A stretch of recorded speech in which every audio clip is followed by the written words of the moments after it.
It is a major adjustment. No, it's serious. That's a wonderful question. It's a major, major adjustment.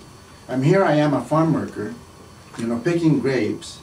I'm not in that world.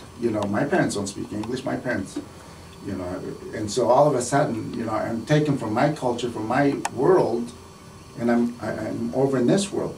So yeah, there's some major adjustments, and a lot of our students are first-time high school graduates in their family, first time in college, and a lot of them don't make it. A lot of them drop out because of the question you asked. They don't know how to navigate past the first speed bump. They'll go to a class and they say, Professor Luis or Richie, Professor Richie, I'm one day late to enroll in your class. Is there a chance that I can get in? And you say no, it's full. Okay, and then that's it. You stop.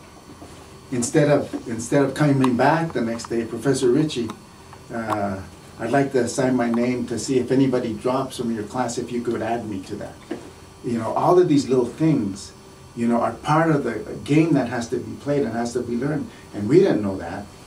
For me it was easier because my older brothers had kind of set the stage, and so they told us about these things. They told us about when to sign up for classes, who the best professors were, how to schedule your day so that you could work and not have to bother about transportation issues and housing issues and all of that stuff. So that's a very, very good question. It's a very, very real thing.